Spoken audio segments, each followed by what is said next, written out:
see a take online that's like so bad that you think, I have to tell people and make this other people's problems. And then you remember, I have a YouTube channel. I can tell lots of people and make it everyone's problem. Just me? Oh, well, let's get into this because I have some thoughts.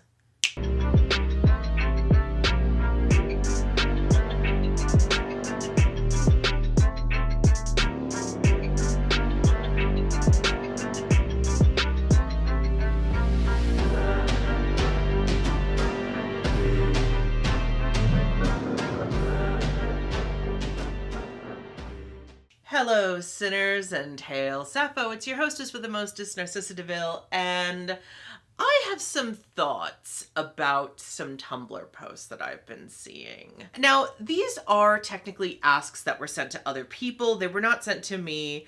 However, they have landed on my dash, and Tumblr.com is a place. We live in a society. That's all I'm going to say. So let's get into this because I had to share these when I saw them because it's the sort of things that like you see them and you're like what? What are we doing right now?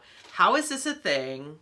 Like, what the fuck? Okay, so I'm going to do my makeup and we're going to talk about these. Someone got an ask, and apparently this ask is from like 2023, like January 2023, but I only noticed it this year and it started gaining maybe more traction because it's like been on my blog, or I saw it on my blog, and just so you know, you have some followers who enjoy/write fanfiction.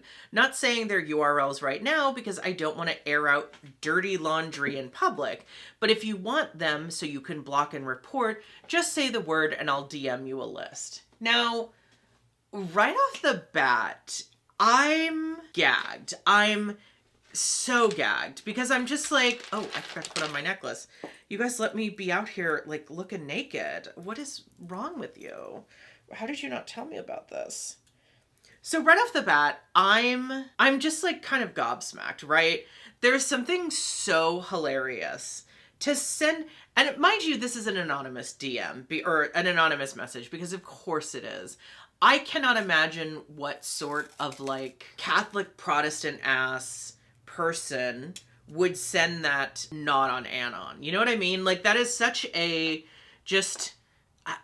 it's such a weird take that only someone on Anonymous could say that. And I almost wondered, are they real? Like, are they legit? Like, are they really, really saying this? And again, even in like 2023, I'm like, there's no, like, this cannot be real, right? Like, please tell me you're kidding. Then I saw in the same post, there is another message that is presumably from the same anonymous user. They do say, they continue on. I know, I didn't forget a word. The problem with fanfiction is that it is inherently degrading to the original art. Did someone resurrect Anne Rice? Like, what is happening? And the act of creating it is inherently self-indulgent and perverted. I mean, okay. Even when it isn't NSFW/ship related, I love the idea. I mean, do people write non-ship related fanfic? They must, right? I've never seen it, but it must exist. Though that is the most blatant example. The person creating it is doing so just because it makes them feel good or they enjoy fantasizing about certain concepts and characters. It's gross and masturbatory. Not to mention many fanfic writers use AO3, a site riddled with many problems. So I want to break this down point by point, right? Because I feel like this is kind of making me lose my mind and my voice. That's unrelated. So I kind of want to talk first about the point that they make that fan fiction is inherently degrading to the original art. Because I am someone who writes original fiction and writes fanfic, right? I'm kind of, oh, is this like frozen? Are you kidding me? That's how cold it, by the way, it dropped like 30 degrees overnight in Houston, and so it's like my makeup is apparently frozen, is what I'm gathering. So first of all, I think the idea that fanfiction is inherently degrading to the original art piece is such a Anne Rice take. I mean, there's no other way I can say that than it is such an Anne Rice take. It is such an Anne Rice take to say that fanfiction is inherently degrading to the original art, or that it is ruining the original art somehow, or taking something away from the original art. It's just like, it's so like Anne Rice coded that it's honestly hilarious that someone genuinely on the internet still believes this. Like, it feels like a very, very, very early April Fool's joke. You know what I mean? Like, there is just something about it that does not feel real. And especially, like, you know, they start off by saying, I can send you a private list so you can block and report. First of all, there's nothing about fanfiction that goes against Tumblr's community guidelines, number one. So I don't know what you're going to be reporting for. I guess copyright infringement, which that's not how any of this works, but okay, sure. We've already been through this particular argument, so I don't think that's going to work out for you, sis, but go off. But really, I think the other thing is, like, so as someone who writes fanfiction and original fiction, I sort of see this from two angles. Number one, I've already made a couple of videos at this point talking about the inherent scam that is copyright, right? Like, I firmly am of the mind that copyright is just inherently a scam. I think it is inherently damaging to everyone, but especially smaller creators who ultimately are the ones who are going to be negatively affected with copyright issues, right? Like, there are so many cases of larger companies using copyright against smaller creators. Like, there's so many cases where a smaller creator creates something and then a larger company comes along, snatches it, and decides it's theirs, and that smaller creator just gets nothing. Like, Disney's been accused of doing this, allegedly. I'm going to say allegedly for all of this, just so I'm not getting sued, but you know what I mean? Like, there's been cases of creators who have who have created a thing, and then the next thing they know, some big company comes along and decides it's theirs, and that creator just is screwed now. And so, like, copyright has been used both to bring people down, like, been abused by the Disney Corporation so they can extend their copyright, so it's why it's in the horror show that it is now. That is its own thing, right? You know, again, all of this is allegedly, whatever, fine. Disney, don't sue me. I have nothing you can take anyway, but please don't sue me. But, like, it's this thing where, you know, it's copyright has been used against people who are smaller creators. So it's kind of a scam. So for me, the whole, like, oh, it's degrading to the original art, or, you know, anything to do with, like, discussions of copyright and theft and all of that, I just always find very interesting as an argument. And also, I felt like we kind of did the whole fanfiction debate, like, in the early 2000s and the 90s. So I don't know how we're still having these arguments, but I guess I shouldn't be surprised, because all of the arguments we already did, like, 40, 50 years ago are coming back up now. So, like, what the fuck? Why not add this into the mix? But, like, for me, and I think for a lot of creators now who aren't Anne Rice, I think we view it as, like, it's, first of all, it's an honor to think that anyone would even want to take something you created and make fan fiction of it. I think it's an honor to imagine that anyone would even want to see your characters and extend these ideas, and that they're thinking about them so much and they're so passionate about them that they have more to say. You know what I mean? Like, I mean, so many people, yes, obviously, you know, there's a shipping component, there's a romantic component, there is a sexy component, whatever. I don't personally think that's a bad thing. Obviously, I write those things, and we'll get into more thoughts about that later. But, like, a lot of the times when you're writing something, it's because you're like, I have more thoughts about this. I have more opinions about this. Like, I write for something like Hell of a Boss and Has Been Hotel specifically. And with something like Hell of a Boss particularly, there's a lot of gaps between when a new episode comes out and the last episode. So we have a lot of time as fans of that show to speculate what's going to happen next. How are these characters going to react to this thing or that thing? And there's still a lot of questions that are left unanswered. There's a huge, huge fic that I love that just is there to ask the question, how did Fizz and Oz meet? How did they get together? There's a couple fics about that. I've even tried to write my own. Like, there's so many ideas of like how these characters met, how they came together, all these other things that are just unanswered questions. And there is something about fan fiction that is fun to try and answer those questions. How did these characters meet? How did they come together? How did they fall in love? Like, why? All of these things that I think are valid questions and things that are clearly something fans are interested in. And why would anyone like have a problem with that? Why would you have a problem with people wanting and loving your story so much that they want to think about what happened to get them there and where things go now based on everything that's happened? So like with everything that's happened with how Hell of a Boss season 2 ended, there's so many questions of like, where do things go from here? Where does Stolas go from here?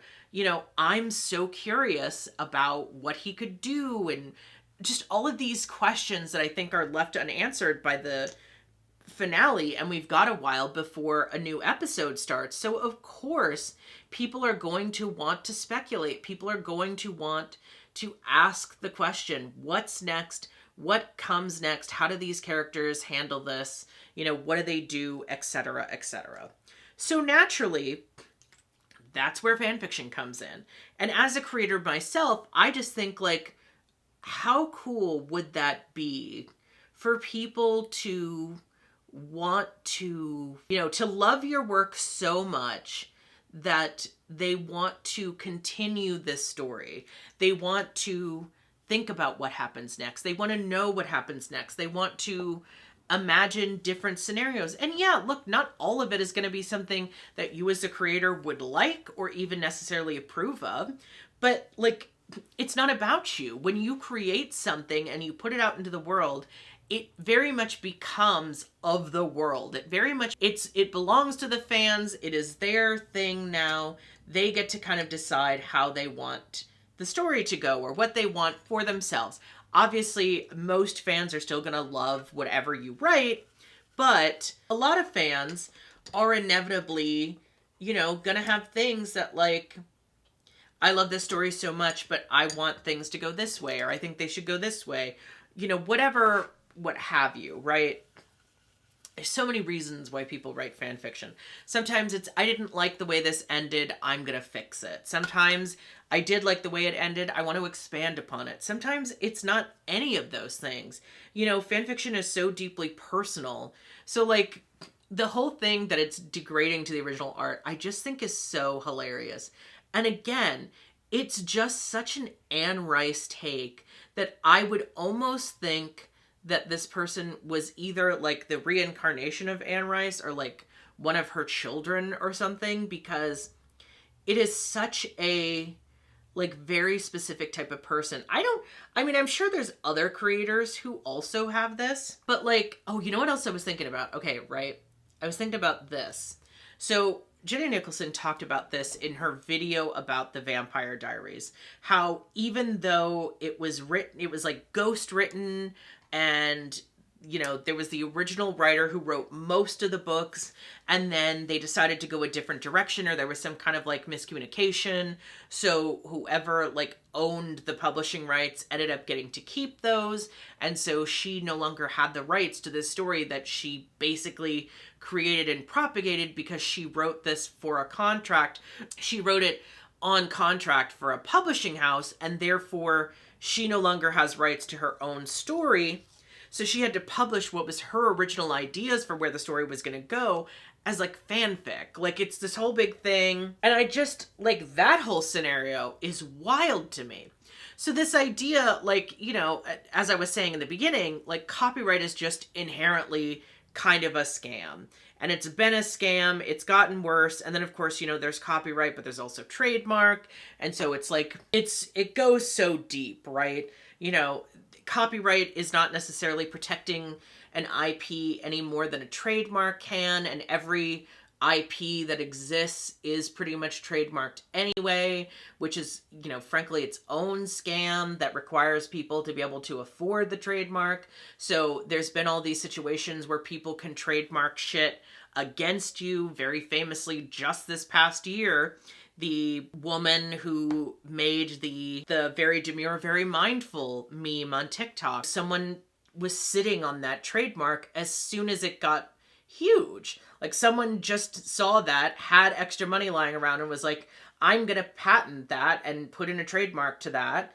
And it was already known that they were a person who sits on trademarks and patents, but it was very, very difficult for her. Someone just sat on that patent, and then they got to have the patent for it. If they had wanted to, they could have put out merch and kind of screwed her over. And it's like, that fucking sucks, because this guy had the money to do that, whereas she didn't. And so he could just file a patent on something that had nothing to do with him and, like, be an asshole. And then he probably could, I don't know if he ever did, but he could have been like, hey, I want $10,000 for this. I want $20,000 for this patent, and I'll stop sitting on it. And it's like, well, that's fucking shitty, because you're now doing this thing, and people do it all the time. Nicole Byer, but even drag queens have talked about how, like, Drag Race has now become a thing where Drag Race is so popular that as soon as a new social media site is created, there's going to be people who are going to sit on drag queens' names, their official names, and then once that queen blows up, or if they blow up, they're going to be like, yeah, I mean, if you don't have an account on this platform that you already created, I want $10,000 via PayPal. I want $20,000 via carrier pigeon. People can just decide what this is worth, and you either pay it or you don't, but it's nothing to them because they can just sit on the name. And it's so wild to me. And I think there was I don't know if it was Nicole Byer or someone else who finally, like, got the price down low enough that they did end up paying it. But, like, that's just full-on extortion. Like, in any other circumstance, we would call that extortion.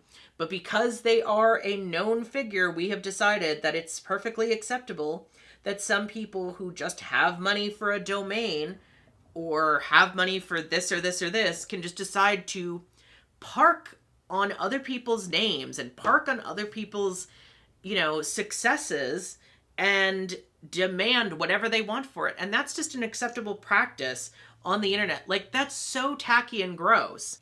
There's certain situations where it's funny, if Walt Disney went up, like WaltDisney.com went up and someone was able to buy it, like, yeah, fine. Okay. They're a huge corporation, and corporations are not people.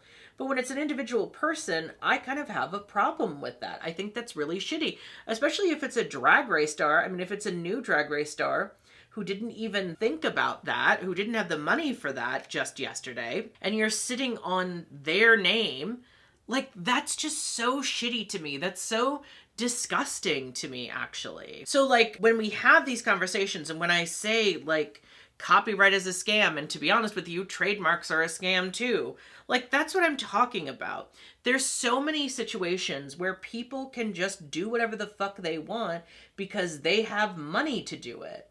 And, there's a whole thing where even someone who creates something, say the allegedly original people who created Tesla, who were bought out by Elon Musk, who had more money than them. And so therefore, he basically said, hey, I own this company now. You are not allowed to say that you ever owned this company or ever created this company. It is mine in perpetuity. And pretty much all of his companies he did that with, allegedly. So, like, really? I mean, you can just buy out a company and decide, yeah, I created this company, and everyone will believe that I created this company because as far as everyone else is concerned, you don't exist because I have purchased that from you. And you can no longer say that you created this thing. You can no longer say that you have any rights to this thing. And I mean, famously, even in publishing, there's so many horror stories about authors who don't properly have the rights to their own book. And not even authors who did, like, a contract thing, like the story I was talking about with the Vampire Diaries. People who had, like, actual contracts who no longer have the rights to their own story because they had terrible contracts. Michelle Visage has famously talked about how the management contract she got for her first album when she was with her band had a terrible contract. So like for me, you know, I've talked about this so much at this point. I have so many thoughts about why I think copyright is just a scam. I think trademarks are a scam. I think it's all often so easily manipulatable if you have the money, if you have the wherewithal, if you're just faster than somebody else who the copyright or trademark belongs to, you can just sit on something and now it's just your IP and nobody else gets to have that, even the person who necessarily is the rightful owner of that. And so, yeah, I do take issue with that. So this idea that, like, you know, fan fiction is degrading to the art is just so silly to me, because it's like, based on what, Mary? Like, I don't know. I just think it's so stupid. And I think copyright is just a huge scam. But anyway, I've spent a little too long on this, so let's get to the next part, which is that the act of creating fan fiction is inherently self-indulgent and perverted. Now, and then the person creating it is just doing so because it makes them feel good or they enjoy fantasizing about certain concepts and characters. Now, I am someone who has been a writer since long before I was writing fan fiction, right? I started off writing original fiction. And I have to tell you, all fiction is a little bit self-indulgent. Like, you're writing things because it feels good and you enjoy fantasizing about certain situations and concepts. Have you never heard of romance novels? But even if you're not writing romance novels, sometimes you're just writing something and it feels good to write it. It feels good to imagine a scenario, or you find yourself imagining a scenario or thinking about a scenario, and that's just how you come up with a story idea. Like, that's how writing fucking works. Like, if you're not a writer, you may not understand that, apparently, but like, that is not unique to fan fiction, actually.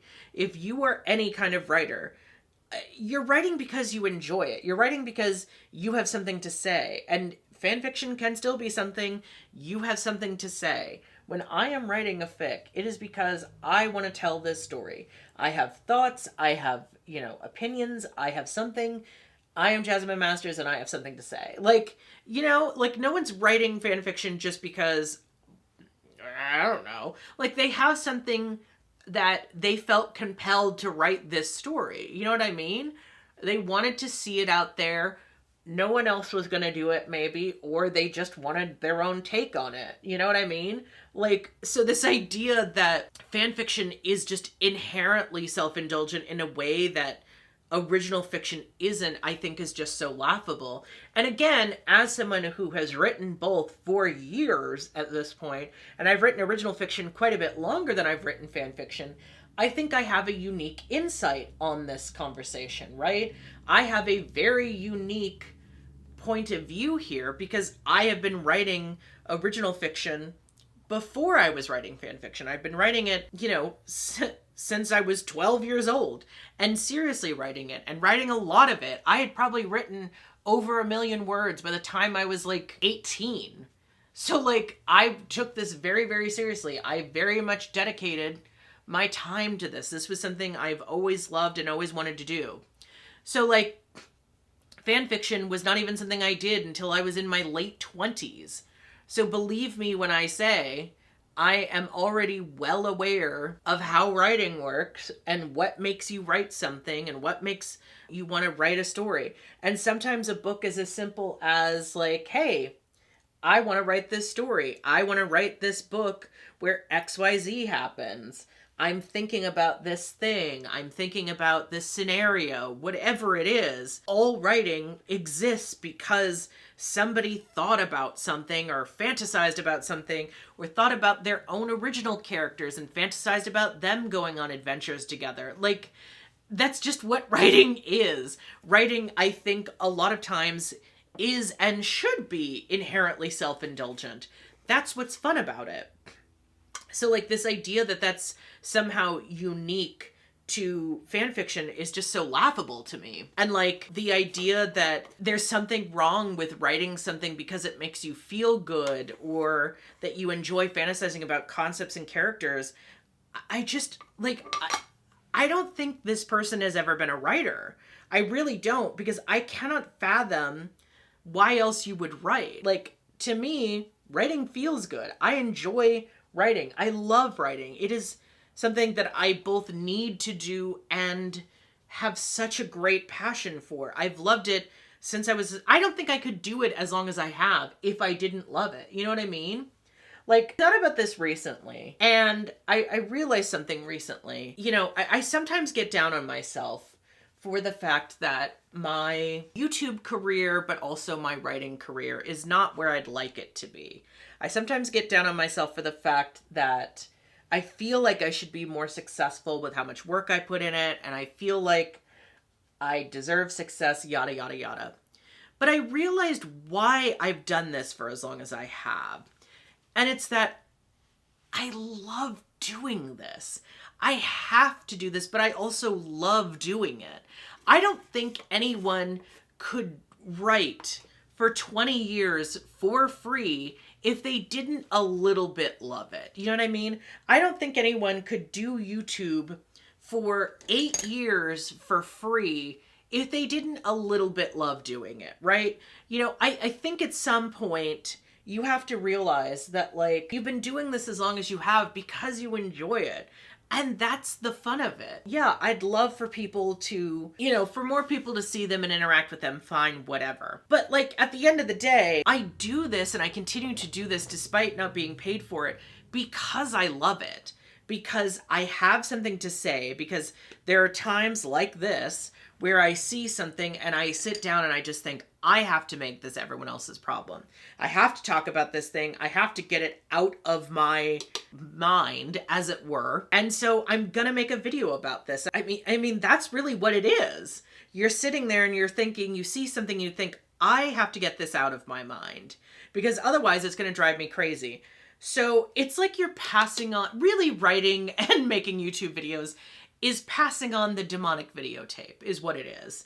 You know, we're all just sharing our things that we see that make us just go a little bit out of our minds, and we're passing it on to the next person so that it can stop haunting us. Why else would Jenny Nicholson have made like 10 hours about a small theme park in Utah if it wasn't something that was like a little bit driving her crazy, right? You know, like she has to expel that. She has to exorcise that demon and make it all of our problems. And then, you know, we pass it on to the next person and so on and so forth. I'm not really about exorcising demon. I think that's cruelty, but that's not the point.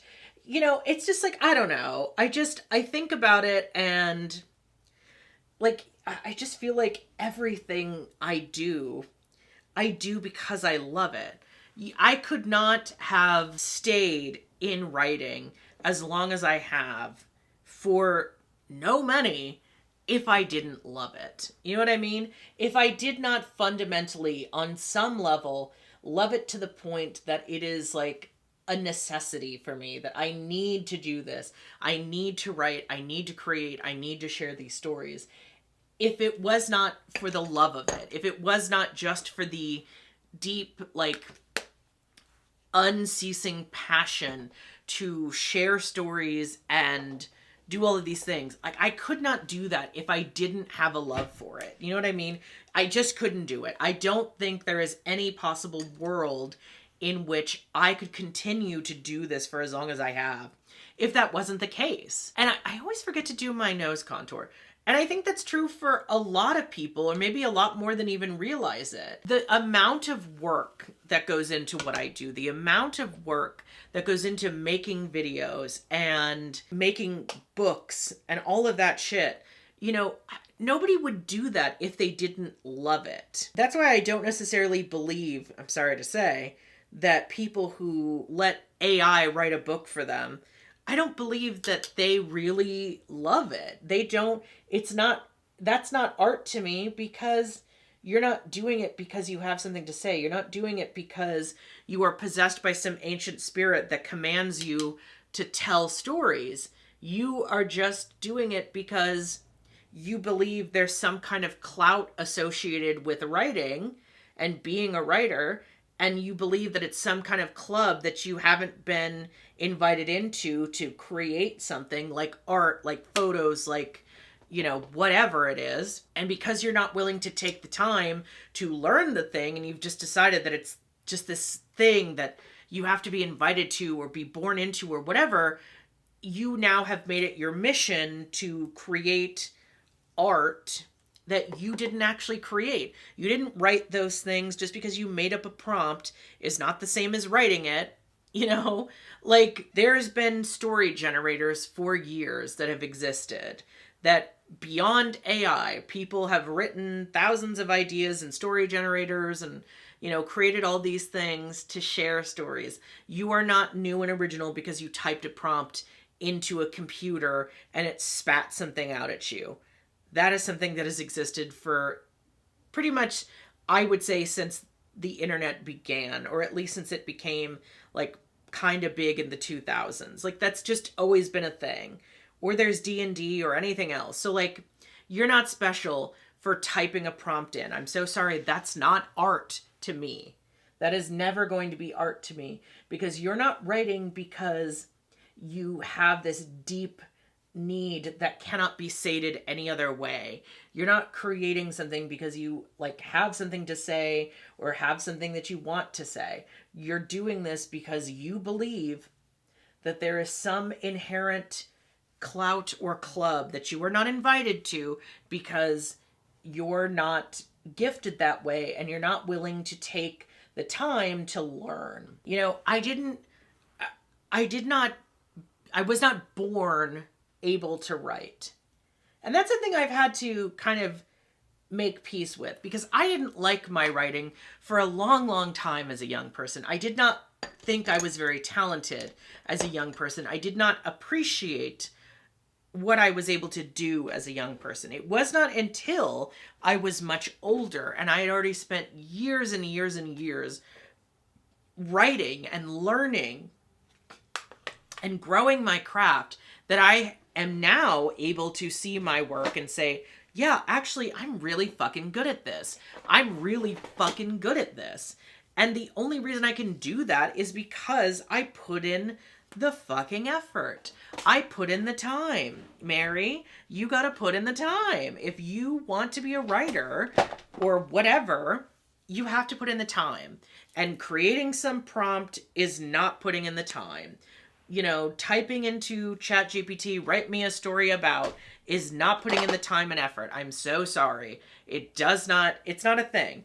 And I'm not trying to be, you know, the arbiter of what is and what isn't art and what is and isn't creation or whatever, because obviously, like, hello, I'm having this conversation while talking about fan fiction and while talking about, you know, the question of whether or not fan fiction is legitimate art. So, like, I'm sure there are going to be people who are going to argue, how can I sit there and say fan fiction is legitimate art while saying AI is not legitimate art? But I can, because it just is. If you are writing something from your own mind, whether it was your original characters or original setting or not, it is still more art than AI. That's what it is. And so I kind of lost the plot here, because this whole point was supposed to be about the fact that, like, all art is inherently created because you have something to say. It's inherently self-indulgent, I believe. And sometimes art is perverted. Like, that's just, I don't know. I don't know what to tell you about that. If you think there is not original fiction that is kind of perverted, I encourage you to pick up a book, because you've obviously not read, because there are a lot of books that were never fan fiction that are very sexual or very perverted or whatever, you know, like, that's just, and a lot of writers write because it makes them feel good, because they love it, because there is some part of them that needs to do this. They need to create, they need to do this thing, you know? So this idea that it is, oh, I just did that right into my eye. This idea that it is so, you know, it's something that only exists in fan fiction. Only fan fiction is this, the word inherently masturbatory is so, like, Freud would have a field day with you, girl. Like, what the fuck? But, like, you know, it's just so funny to me that this is like something, this is the hill you've chosen to die on. And it's like, you know, imagine. And then, you know, the other thing too that I think is so funny, right, is the whole like, I can DM you a list of people who follow you. Like, what kind of stalker ass shit is that? What kind of stalking behavior is that all about? That you are making a list of other people's followers who write fan fiction so you can block and, you know, make that list available to people so they can block and report. It's just so unhinged. It is so deeply disturbing to me. And so, like, I just truly don't get it. I truly don't get it. And, like, that's the thing you're doing. That is the hill you've decided to die on. I cannot fathom it. I truly, truly cannot fathom it. It's so wild to me. And then, you know, the last part I just think is so funny about AO3, a site with many problems. Like, I encourage you to find a site that doesn't have problems, but also, like, I'm so tired of the discourse about AO3. I'm kind of scared to do this. I don't know if I want to. I always lock this with a setting spray, but because this is so gold, I don't know if I want to do this. But, like, I just think it's so funny to be like, oh, most fanfiction writers use AO3 and it's a site riddled with problems, so, you know, whatever. I just, like, find me a site that's not riddled with problems. Find me a site that is inherently perfect to you, I guess, because I don't think any such site exists. But it's also a site where there's not ads, which is, like, so rare in this day and age. Even Tumblr couldn't manage that. So it says a lot that a site like AO3 can exist and continue to exist despite never running ads, despite never, yeah, you can pay as far as like a volunteer thing or like donation thing, but it's because people donate because they are so deeply passionate about fan fiction. They're so deeply passionate about continuing these stories and continuing these ideas. And I find it so funny that is like such an offensive idea to some people, and that there are some people that are just so, I don't know, boring or repressed or just unhappy with their lives that they have to make this everyone else's problem. I truly don't know what level of brain rot you have to be at to send a message like that. And, you know, I guess it could be a troll thing. They could be joking. They could be cosplaying as some, like, Catholic warrior. I don't know. I don't know what makes a person say a thing like that and have that opinion in this day and age. Because it's like, it's so normalized at this point, writing fan fiction, right? It's so normalized because it should be, because there's nothing abnormal about it. It's just a thing you do. And it's just like, I can't fathom how you would think it was your responsibility to to message someone and do it anonymously and make it this whole big thing of like, I can send you screenshots and I can send you do. And I'm just like, what is that? What is that thing within you that you feel the need to do that? And by the way, that's some like cop behavior too. Like, I have to wonder about people like that. That is some like next level. You are too obsessed with other people's lives. You are too invested. You think you're the FBI, whatever. You know, I could go on and on and on. And I didn't even talk about the other ask, but I did kind of, because it was basically talking about generative AI, and the person was trying to argue that you don't own fan fiction and they're inherently public domain because they're not your IP. And even if you disagree with AI, there's no grounds for protection because it's not your IP to begin with. And because this is the medium you chose, basically you are forfeiting your right to be mad about AI using fan fiction or being trained on fan fiction as like a whole big thing. I got into my points on AI. I don't think that's art. I think fanfiction is art. I think using fanfiction to train AI is actually kind of hilarious, because what ends up happening is that you have now played such a game of telephone that what is and isn't canonical at this point completely falls by the wayside. So like, I don't know. I think I'm ready for ChatGPT to die. I'm ready for all of this to just go away. Obviously, you know, the basic building blocks, which is algorithms, have always existed. You know, people try and say that there's use cases with something like medicine, but as other people who know more about this have pointed out, that's not even really true either, because they don't really know what they're talking about. AI makes shit up all the time, hallucinations. I don't know. I kind of have like any defense of it, even, you know, even if you say like, yeah, I mean, just the bottom line that it's very bad for the environment. There, you know, you can't defend that. But even if you could, I just feel like the algorithms that have always existed as the underline have only gotten worse. And a lot of people will tell you they hate the idea of algorithms. They hate what makes algorithms so annoying, and the way like YouTube algorithm can promote certain things that are terrible and like not promote things that are, you know, LGBT. And so it's just like, I don't know. I feel like the reason we're trying to use AI as the term is because it's like, you don't want to say algorithm anymore because that's become a word that's bad. But I think inevitably AI is going to become that. It's already become this kind of toxic word that nobody's going to want to use anymore. And you're going to have to come up with something else. And it's like, it's all the same technology. It's all built on the original algorithmic technology. It's just worse somehow.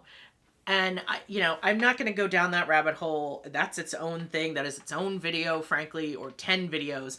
But I just kind of wanted to talk about my personal thoughts on this. But, you know, I am kind of grateful to that ask, and I'm grateful that it fell into my dash, because sometimes you're just like, I don't know, I might create whatever this week for a video. And then something falls into your lap where you're like, no, I have to talk about this. Like, I physically have to talk about this because I have to pass on the brain rot that it created. I have to pass on the just melting of my mind and pass it on to someone else.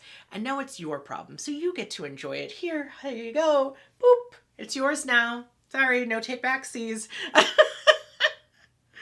Oh boy. Anyway, yeah, I think I've said all that I have to say on this subject. So thank you so much if you've gotten this far. If you enjoyed this video, please feel free to comment, like this video, subscribe. Oddly, I feel like I got more subscribers when I didn't do all of that, so make of that what you will, but like, whatever. And maybe it was because I was doing videos daily. Who knows? Anyway, and until next time, stay devilish and see you next Tuesday.